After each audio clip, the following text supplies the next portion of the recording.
Il n'y a pas de temps à perdre, c'est le résumé de l'actu de l'intelligence artificielle avec Didier Baraton pour 2051.fr. Bonjour, pour ce podcast de rentrée, bien évidemment, meilleurs vœux. Au-delà de la tradition qui pourrait paraître un petit peu pesante, il me semble qu'on peut souhaiter à l'intelligence artificielle d'abord un vrai décollage dans les entreprises. C'est pas encore le cas, il y a beaucoup de POC, beaucoup de tests, alors que les particuliers, eux, sont de plus en plus familiers avec cette intelligence artificielle à travers des chatbots pour leurs relations clients, pour leurs relations citoyens, ou à travers des assistants personnels intelligents, ceux d'Amazon, ceux de Google qui commencent à peupler nos cuisines et nos salons au domicile.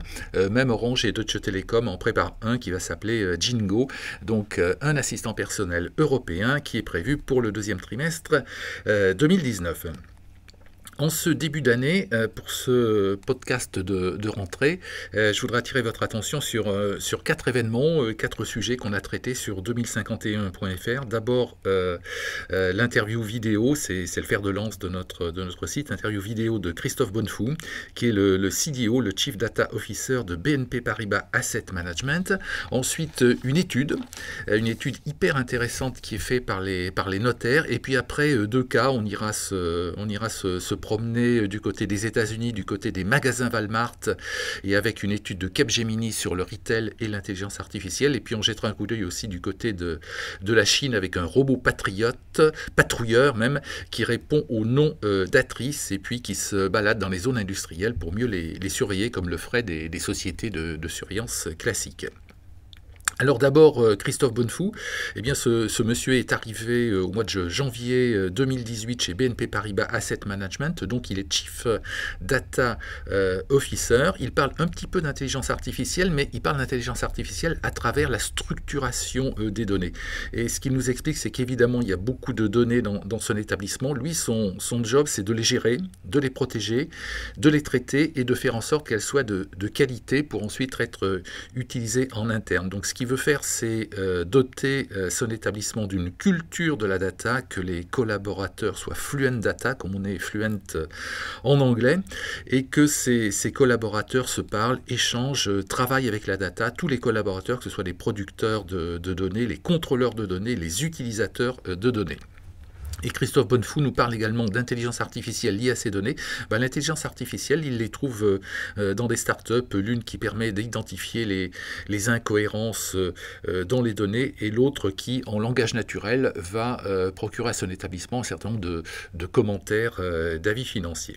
Le deuxième sujet qu'on aime bien sur 2051.fr, c'est lié à un ouvrage, un petit livre bleu, celui des notaires. Alors il est petit par le format, mais il est grand par le contenu, c'est tout de même 330 pages. Dans ces 330 pages, il y a tout sur l'intelligence artificielle, il y a des rappels historiques, c'est très très bien fait, il y a beaucoup de définitions, il y a un très très bon lexique, il y a énormément de références technologiques, tous les cas d'usage possibles et intéressants.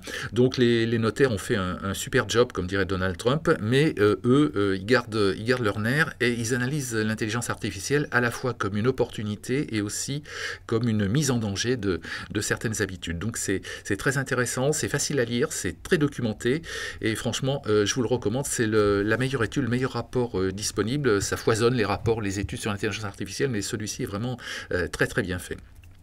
Donc ensuite, 2 cas d'usage.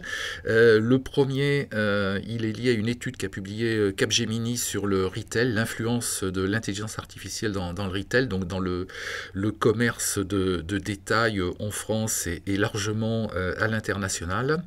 Il y a beaucoup d'expériences qui sont relatées, beaucoup d'expériences dans la relation client avec pas mal de chatbots, mais l'étude de Capgemini dit, c'est très bien la relation client, mais ce qu'il faudrait, c'est que l'intelligence artificielle, elle soit également utilisé dans les approvisionnements, dans les réapprovisionnements, dans le stockage en magasin, et tout ça manque un petit peu. Donc l'étude de Capgemini relève cet aspect, relève ce défaut. Mais elle cite aussi beaucoup de cas d'usage, notamment un qui est en photo où on voit un robot dans une cinquantaine de magasins Walmart aux États-Unis, et ce robot qui parcourt les rayons et qui identifie les manques, donc les réapprovisionnements qu'il y a à faire, et qui envoie en temps réel des données, des informations au système de stockage et de réapprovisionnement qui sont dans les systèmes d'information. Ensuite, on se tourne du côté de la Chine, du côté de Pékin. Alors à côté de Pékin, il y a une zone industrielle, celle de Shungang. C'était le fief de la sidérurgie en Chine, et puis ça polluait beaucoup la capitale Pékin. C'était pas très beau, et donc les Chinois ont carrément décidé de déménager les hauts fourneaux.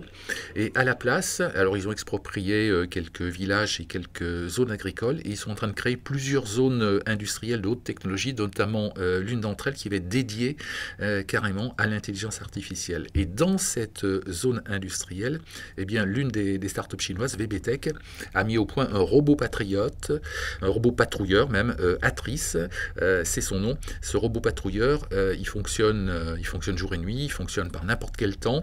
On le voit en photo sur 2051.fr, c'est un petit peu un petit char d'assaut avec des chenilles. Alors il va partout, il monte les escaliers, et puis il est hyper intelligent, mais il repère tous les gens qui n'ont rien à faire sur la zone industrielle, et il envoie en temps réel des informations ou des systèmes d'alerte au système de surveillance de la zone industrielle.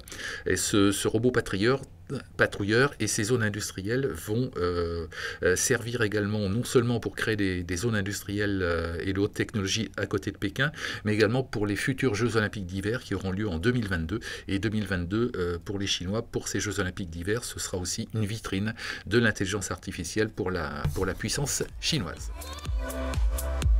C'était Il n'y a pas de temps à perdre avec Didier Baraton pour 2051.fr.